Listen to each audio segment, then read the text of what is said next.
The name's Ethan. Not that I'm too fussy about what folks call me. Officially, it's Ethan Brooks, and I've been hitched to Lily for about 4 years now. Kids? Well, we've held off on that front because, truthfully, we enjoy our independence a little too much. Maybe one day we'll change our minds, but probably not until our 30s. Both of us grew up in modest homes, just a few streets apart, though our paths didn't actually cross until we were 18 at a college recruiting event. Lily, she's got this sharp mind. Ended up doing really well in college and made a career as an accountant and credit controller. Me? Let's just say school and I weren't exactly best friends, so I didn't finish. But I've always had a knack for hard work and a sense for business. Started off cleaning local stores and offices at 15, and by the time I hit 18, I was managing a crew of 30 and had secured contracts with some of the biggest companies in town. Lily was on the hunt for a job, and I was in need of some extra staff. She walked right up to my table at that event, handed over her resume, and said, "I'm not here for a cleaning gig, but maybe you'd want my number." Well, I called her up before she'd even made it to the next booth and set up a dinner date for the following night. For years later, we ended up saying, "I do." That event also landed her a job in the purchasing department of an engineering firm, right there at the bottom. Fast forward 8 years, and she climbed her way up to oversee both purchasing and credit control. With both of us pulling in good money and no kids in the picture, we lived comfortably. Meanwhile, my business was thriving. I'd bought out 2 competitors, and my company was now the largest cleaning service for offices and stores in town. You know, cleaners and security guards are usually the first to notice anything odd going on in an office, and they talk. About 4 months back, I was at my desk when my secretary buzzed to let me know a man was waiting to see me in reception. She handed me his card. Drew Hayes, private detective. I told her to send him in. When he walked in, I shook his hand and asked what he was there for. He smiled and took a seat. "Could I get a cup of coffee first? Haven't had a drop all day, and I'm craving it," he said. I understood completely. Coffee's like fuel for most of us running businesses.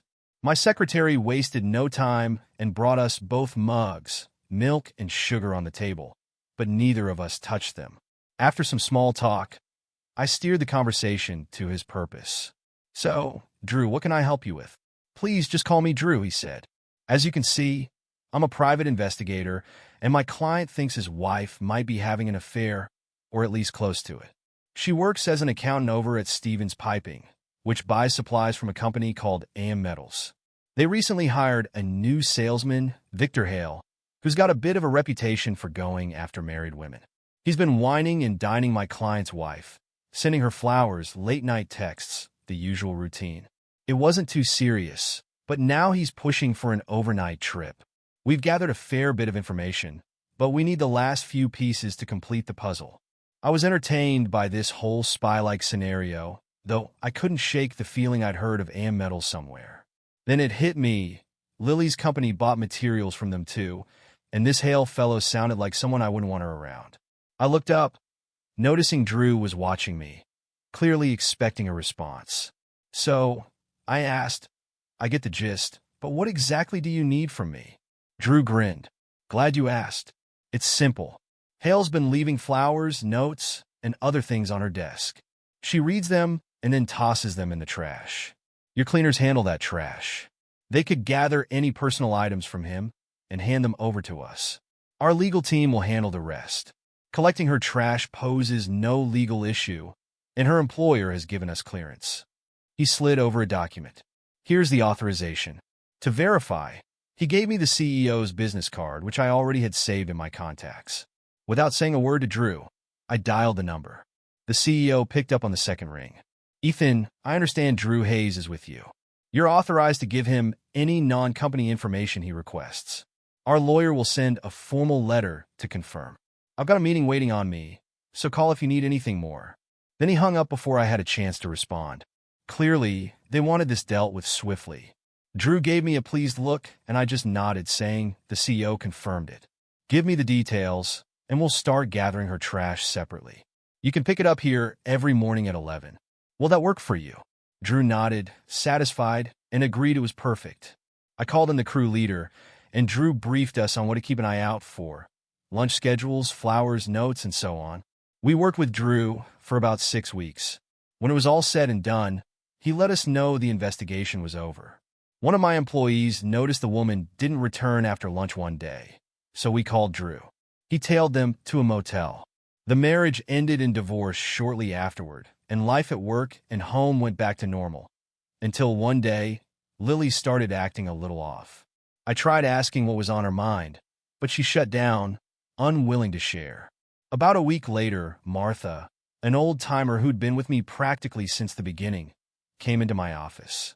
Martha had been with me for years, not just as an employee, but as someone I could count on. She was older, about 25 years my senior, and had this way of looking out for me like I was her own son. When she settled into a chair across from me that day, I could tell something was off. She leaned in and asked, "Remember a few months back when we got involved in that surveillance job at the office?" That certainly got my attention. I raised an eyebrow, intrigued. How could I forget? That whole thing was something else. What makes you bring it up? She hesitated, glancing around as if to make sure no one else was listening. Well, I work over in your wife's office now, and believe it or not, that same guy we were monitoring is coming by her office. I noticed a big bouquet of flowers today, and she took them with her when she left for lunch. Here's the card that came with them. She handed over the card, and as I read it, my stomach dropped. It read, "Dear Lily, thank you for helping me renew my contract with your company. I can't tell you how grateful I am. Hope you'll join me for lunch so we can catch up. With love, Victor." My blood ran cold. The wording on the card made it clear this wasn't their first encounter, and it sounded far too personal for my liking, like things were dangerously close to crossing a line that shouldn't be crossed. I remembered from Drew's investigation that this Victor Hale was known to be persistent and successful at pursuing married women. Now it was my wife in his crosshairs. I thanked Martha and asked her to keep a close eye on things and update me daily. I also told her to bring me any other notes or signs of contact as soon as she spotted them. Without wasting a second, I picked up the phone and called Drew. He picked up on the third ring. "Ethan, what can I do for you?" I filled him in right away. "One of my staff just tipped me off. She used to help with the cleanup during your investigation, but was reassigned afterward. Now she's in my wife's office. She told me that Mr. Hale is at it again, but this time, it's Lily he's after. He's already taken her out to lunch, and I've got the card from a bouquet of flowers he left her. It's pretty clear what he's after." Drew took a deep breath before answering. "Our work on Hale is ongoing, and you're actually the third husband involved at this point. The only difference is the other two didn't know who he was initially. They've agreed to split the cost of the investigation. Are you interested in joining them?" "Absolutely," I said without hesitation. "What's the next step?" Drew suggested a meeting at his office with the other husbands at 2 p.m. to go over the details, paperwork, and to exchange any useful information. I agreed to be there at 1:55 sharp. When I arrived, I found Drew, his associate Tom Baker, who was handling the case files, and two men he introduced as Jake Anderson and Mason Green.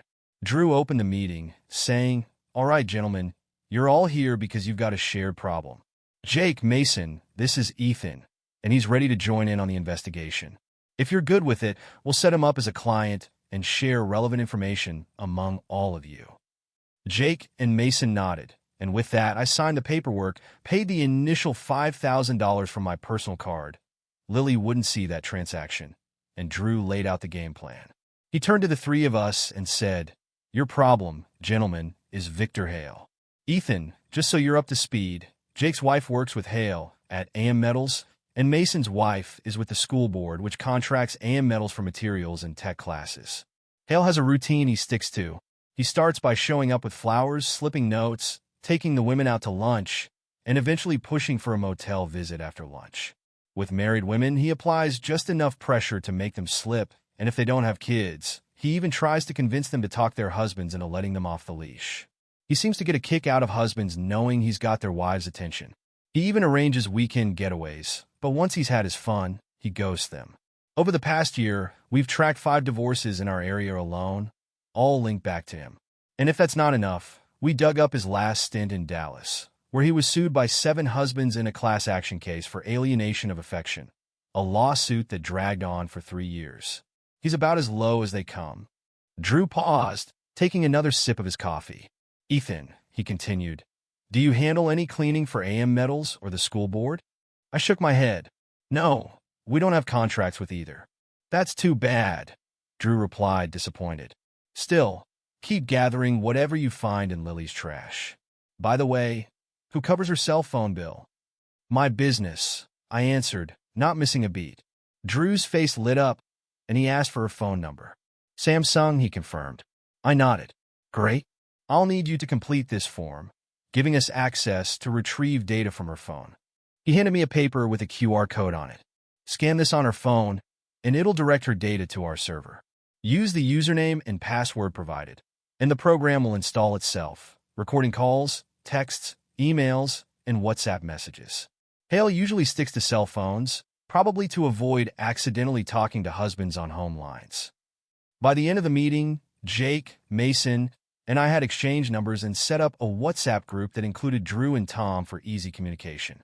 When I got home, Lily was already there. She seemed on edge, clutching her phone tightly and distracted through most of our conversation. When she went to feed the dog, she took her phone with her. This wasn't Lily's usual behavior. When I asked about her day, she brushed it off, saying she was tired after a strange day at work, then headed to bed at exactly 9:32, way earlier than usual. I stayed up a while longer, trying to piece things together, then went looking for her phone, only to find it missing from its regular spot. I wandered into the bedroom and spotted a charging cord near the bed. Turns out, she tucked her phone under her pillow. There was no way to grab it without waking her, so I just went to bed, uneasy with the whole situation. Luckily, she got up in the middle of the night, giving me a brief chance to scan the QR code, punch in the details, and put her phone back without a trace. The next morning, she was wandering aimlessly around the house, clearly preoccupied. It was only after I nudged her into conversation that she even shared anything. Later, around 11:30 a.m., Tom called from Drew's office with an update on the first data pull from her phone. He told me they'd found a new email account she'd set up specifically for Hale, which actually helped to monitor things. They'd been trying to figure out how he'd been contacting her, and this account was the answer. Tom said, his emails are relentless. He's pushing her hard. He's got her talking about how you were her first and only, hinting that she needs to explore new experiences to refresh the marriage. She's shared things about your intimate life, and he's twisted it all to his advantage, suggesting she spice things up with him on a weekend getaway. He's pushing this idea that if it's just physical, then it's not cheating, and he's guilt-tripping her, saying if she truly loves you, she'll go for it. It's manipulative as hell. I told Tom about her strange behavior last night, how she barely even looked at me, and asked if he'd seen any signs of future plans between them. He checked the messages again and read one out. Let's meet for lunch tomorrow at the beach club and strategize. Ethan loves you, so if you tell him it's not cheating, he'll give you a free pass. Her response? Just, okay. I ended the call with Tom and sat there, thinking. Talking to her directly wouldn't cut it. I knew he'd keep pushing, maybe even arrange a motel meetup. I had to end this one way or another, either him or the marriage. I called Drew, skipping the small talk. Drew, he's making a direct move on Lily now, practically taunting me. Even if I intervene, he'll just come up with another scheme, probably get her to some motel next. I need a plan to put a stop to this, or I'll have to move forward with a divorce.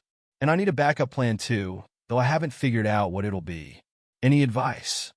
Drew paused a moment, then said, it's smart to have a backup, but if that doesn't work, he won't back down. Guys like him don't let their egos take a hit. If forgiveness isn't on the table, divorce may be your only option. I can prep a packet for your attorney, or even refer you to mine if you'd like. I've got my own, thanks, I replied. My attorney had already set up a business trust in case of divorce. I made an appointment for the next day at 9:30 a.m., and when I got to his office, he gave me a knowing look, as if he'd already guessed what I was there for. I chuckled and, accepting a coffee from his secretary, laid it out. Lily's close to crossing the line. Some salesman she works with is luring her in, and it looks like she's taking the bait. I'm considering a backup plan to stop things before it's too late, but if she cheats, plan A is out the window. We spent the next hour laying out possible options. I leaned toward a simple divorce. The business, thanks to our agreement, would be split equally. With no kids, child support was off the table. The house would go up for sale. No intention of going after Hale, his company, or Lily's employer. That'd be a waste of time and money. We ended the meeting with a handshake, and he assured me the paperwork would be finalized and on file, ready whenever needed. The rest of the week, Lily's mood swung wildly. One evening, she was affectionate. The next, it was like I was invisible. Then on Friday afternoon, Martha called with an update. Lily had just received a huge bouquet of flowers with a postcard. That sealed the deal for me. I composed a message in our WhatsApp group when I noticed a recent post from Drew to Jake, mentioning a dinner invite to the Holiday Inn for his wife. Knowing his intentions with Lily, I couldn't help but feel unsettled. I was so distracted I kept dropping things, barely able to focus. I messaged the group, letting Tom know about the flowers and the card. His response was fast. "I'll check her email now." 5 minutes later, my phone rang, and Tom directed me to look at my WhatsApp. I opened the app to find a document he'd just sent. It was a hotel reservation confirmation for a lakeside place about 30 miles out. The booking was for a double room for the upcoming Friday and Saturday, under the names Hale and Lily. I returned to the call and shared the grim realization with Tom, who sighed and said, "Yeah, but the email's worse. It's basically a cheater's handbook written by Lily. She's going along with every tactic he suggested, and it's all there, line by line. I'll forward it to you." As the email hit my inbox, I opened it to find a chain of messages, all with the subject line "weekend." The trail went back about 2 weeks. Hale had initially sent Lily a link to the hotel he'd eventually book, promising her a weekend of pampering and fun. Each email he sent after that was a little more coaxing, asking what she thought, all while painting me as the one holding her back from true happiness. The last email was practically a step-by-step guide to betrayal. He outlined all the reservation details along with a script for her, telling her to make a lavish dinner that Thursday, keep close all week, and assure me that what she had with him was purely physical but somehow good for us. He made it sound like it was her choice, but he dangled the bait. Now, it was up to her to see if I'd take it. That weekend, I kept busy with work, trying to distract myself from the chaos in my head. Lily was uncharacteristically affectionate, and on Friday night, Saturday morning, Saturday night, and even into Sunday, we were as close as ever. She even initiated again on Sunday afternoon and once more on Monday morning. Then, around 3 p.m. on Monday, Drew called with an update that turned my stomach. He said she'd messaged Hale, telling him Thursday night would be the night. If he accepted, she was in. Drew added that if Hale felt any nerves about it, he told her, "Forgiveness is easier than permission." That smug advice confirmed it. He wanted her to feel entitled to this, no matter the cost to me. I thanked Drew and told him to put together all the evidence. He asked if we had any photos of them, and I confirmed that there was at least one of them sharing a kiss. Not exactly passionate, but damning enough. I instructed him to include it in the folder and make it the cover page. Everything was to be sent straight to my attorney. After that, I phoned my lawyer, giving him a heads up that the folder would be delivered. We planned to file the divorce papers at the hotel that Saturday morning. As I told my lawyer, nothing quite induces heartburn like a divorce petition. That Monday night, Lily came to me wanting to be close, but I declined, saying I had work to do. I stayed in my office until 2 a.m., going over everything before finally heading to bed, finding her already asleep. Despite the late night, I slept soundly and was up by 6 a.m., ready to start the day. Just as she was about to leave, a courier arrived with the folder. I sat in my office and went through the contents, feeling the seductive undertone in every piece of evidence. She had this unpredictable charm that obviously worked on Hale. Drew had included detailed reports from his cases, some without names, showing how Hale had wrecked at least 7 marriages over the past 18 months. One note from Jake recounted a disturbing incident at the Holiday Inn involving Hale, Jake, and his wife. Jake's wife had broken down, and Drew had to step in to take Jake home. They were in counseling now, trying to repair the damage for the sake of their 3 kids. Jake's wife had quit her job, and Hale had been left unemployed, at least temporarily. As I went over the folder, my secretary, Miss Miles, Sarah, as she preferred to be called, came into the office. She saw the strain on my face, and I found myself spilling the whole story to her. When I finished, she asked what my plan was, and for the first time, I smiled, realizing that she wasn't just my secretary but a friend willing to support me. There was also a side of her I hadn't noticed before, something undeniably attractive. She smiled back, a mischievous look in her eyes, and said, "What's good for the goose is good for the gander. Why not take your own weekend with your dream girl?" I couldn't help but smile, playing along. "And who might that be?" Though I already suspected her answer, she said, "With me, of course. Let your loyal secretary help clear your head. Strictly physical, nothing to do with your marriage. You can even send her a letter and beat her to it."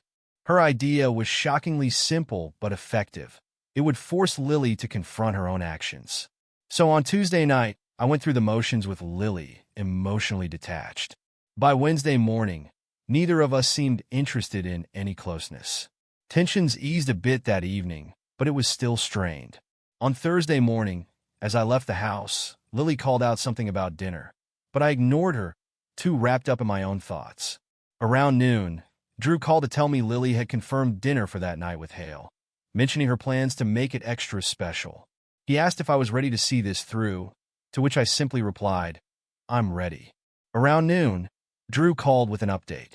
Lily had messaged Hale, bragging about a special dinner she'd planned for me and promised to report back to him on how the conversation went. Determined to get ahead of her scheme, I made a quick trip to the store, picking up chicken, potatoes, vegetables, and her favorite bottle of white wine. By 2:30, I was back in the kitchen, and within 2 hours, I had the meal prepped and in the oven. Just as I was sliding the potatoes in, Lily walked in with a couple of shopping bags, looking taken aback. "What's all this?" she asked, eyeing the setup. I grinned. "Just making a special dinner for my lovely wife. Figured it'd be nice before we sat down for a little chat." She looked stunned. "Oh, I was planning to cook too. But yeah, after we eat, I actually have something I need to discuss with you, so it's going to be a long night." "Of course," I replied, smiling as I turned away, knowing I'd already taken control of her plans. Dinner was tense. I kept the conversation light, steering it away from myself, and urging her to enjoy the meal before we talked. When we were done, I suggested, "Why don't you bring your wine to the kitchen? We can chat in there." She followed, and I led her to the table, where I discreetly placed a folder with a printed letter beneath a couple of magazines. Now, I slid the magazines aside, revealing only the printed document. "Lily," I started, "I care deeply about you and would never want to hurt you. But we married young, and there's a lot I haven't experienced. Lately, my new secretary, Miss Miles, Sarah, as she prefers, has been opening up to me. She's captivating, really. I could listen to her for hours. I need to get her out of my system before we spend the rest of our lives together. So I've arranged a weekend at a hotel with her. It'll be purely physical, a way for me to blow off some steam and maybe learn a thing or two to bring back to our marriage. This doesn't change my feelings for you or our commitment. And I'm telling you up front, so it won't be a betrayal." Lily's face turned bright red, her anger bubbling over.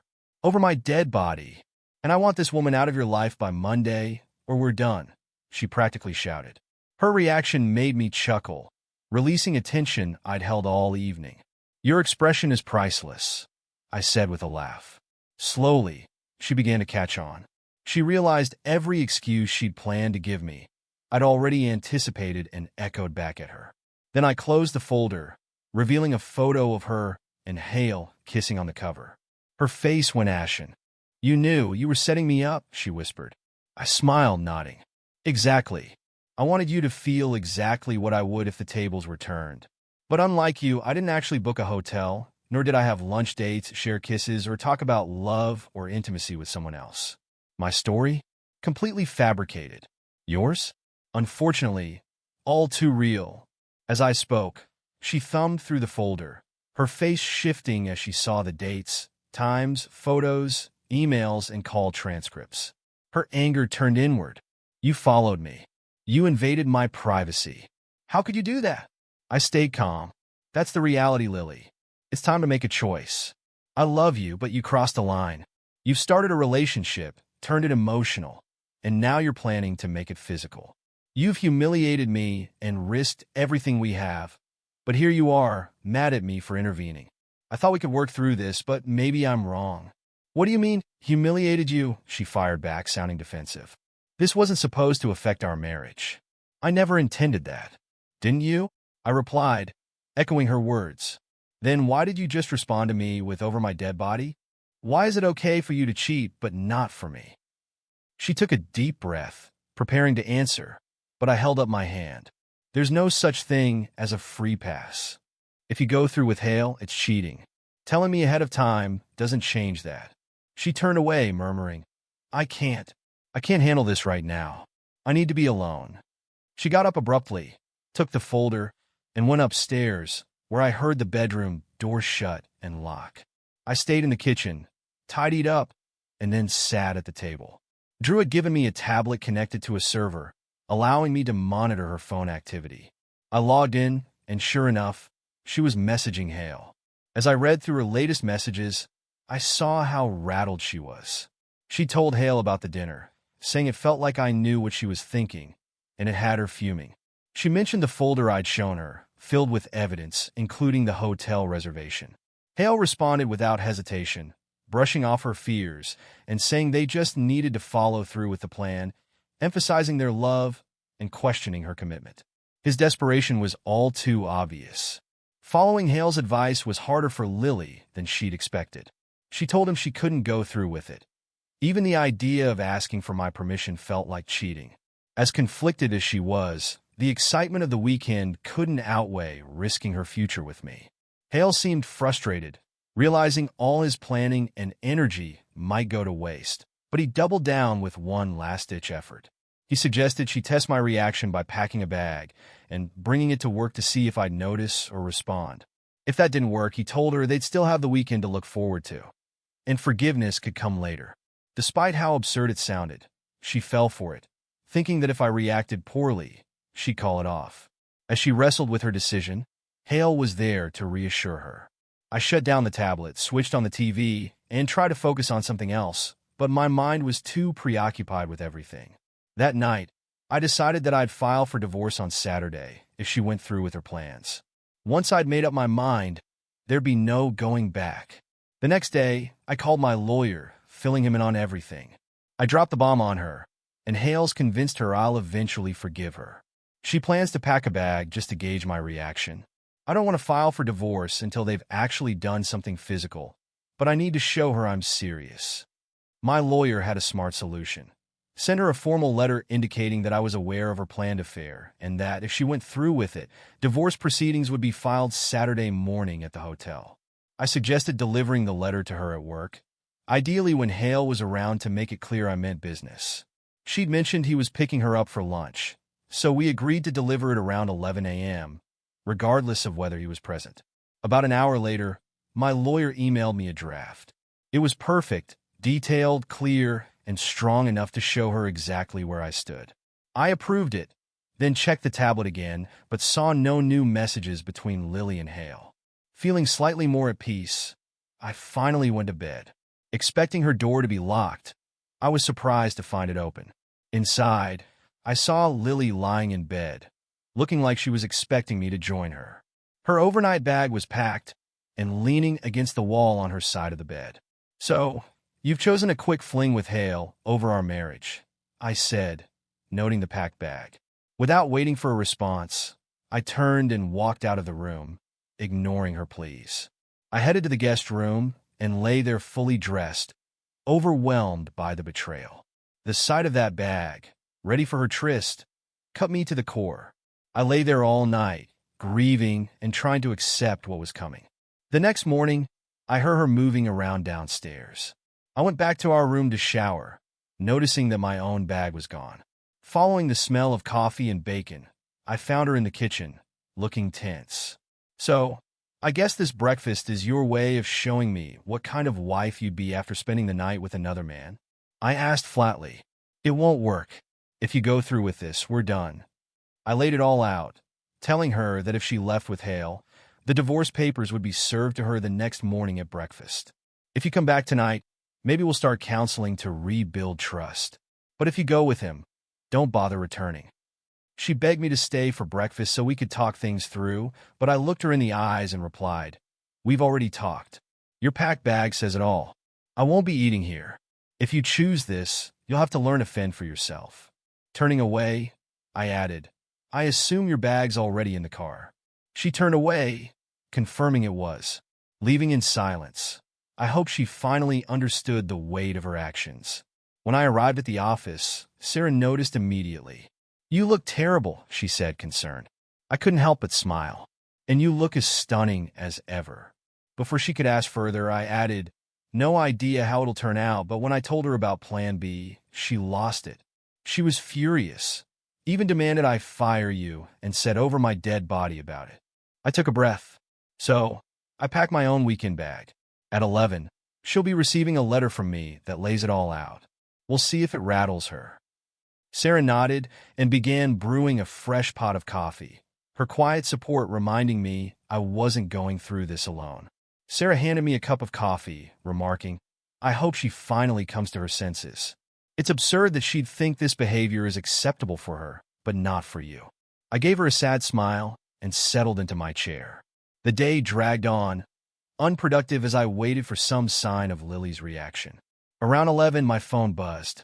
It was Lily, and her voice trembled through tears, barely comprehensible. Are you serious? Are you really going to divorce me? She asked, clearly believing I'd never go through with it.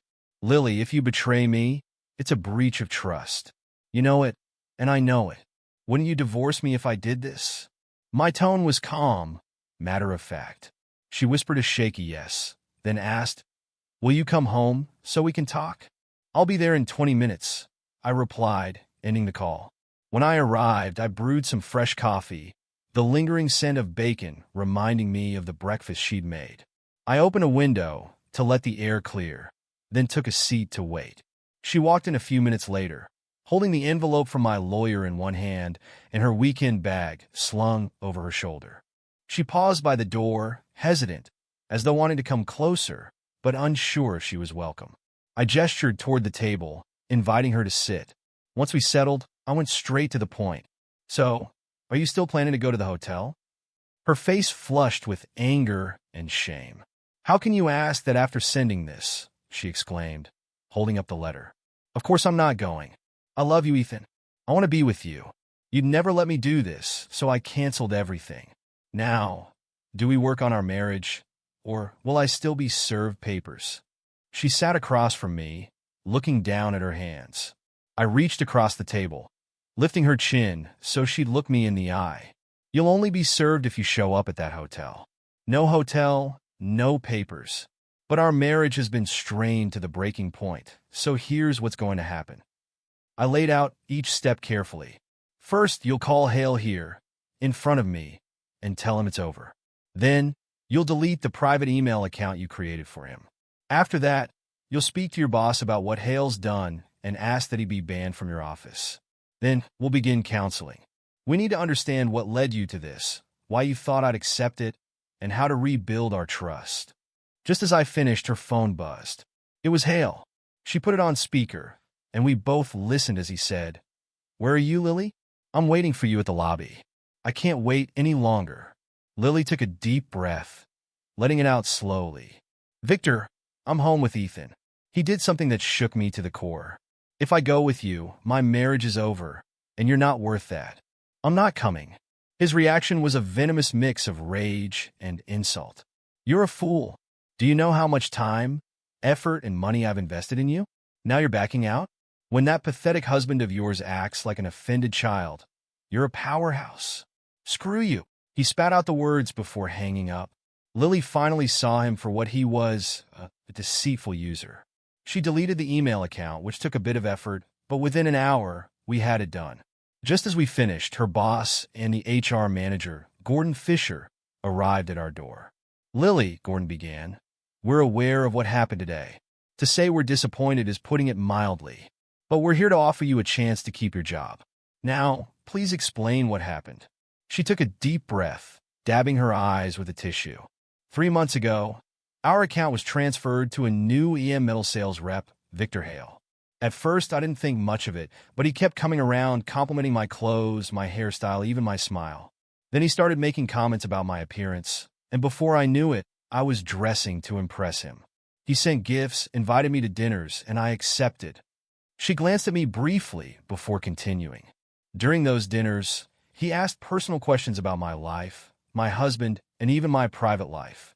He started putting down my husband, saying Ethan didn't deserve me. Slowly, he wore me down.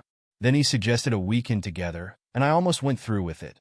Luckily, Ethan confronted me with this letter, and I realized how far I'd strayed. I called off the trip and told Victor the first wanted to work on my marriage.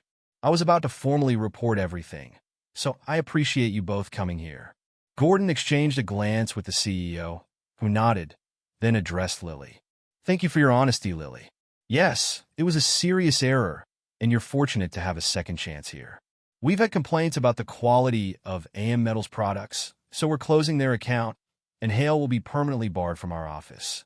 No further action will be taken against you this time, but if anything like this happens again, you're dismissed. Understood? She nodded, managing a faint yes. They left, and after lunch, we looked for a counselor. It wasn't hard to find one, and we scheduled an appointment for the next day, Saturday. Once everything was arranged, we exchanged a look, both of us exhausted yet relieved. After a few silent moments, I took her hand and led her to the bedroom. That night, we made love, something tender and real for the first time since Hale entered our lives. I fell asleep with my head resting on her chest, feeling closer than I had in months. I woke early, and we shared another gentle moment, one that felt new and healing. Our counseling sessions proved insightful. Lily recognized that Hale had played on her fear of our marriage becoming dull. She realized she'd unwittingly given him the very ammunition he used to manipulate her. I came to understand that, for him, it was all just a game, and I grew to appreciate even more the life we'd built together. The counseling continued for 3 months, and now, for years later, we're as happy as ever. Lily is expecting our first child, and as for Hale, he had an unfortunate incident at our local shopping center, a nasty fall on the stairs down to the parking lot. The cause of the fall remains a mystery, though I know at least 5 husbands who were there that day, each with a good reason to dislike him. Wearing black and baseball caps, we all gathered at the scene. No one could tell who was who, and the police couldn't get a single story out of us. I'd swear one of us was responsible,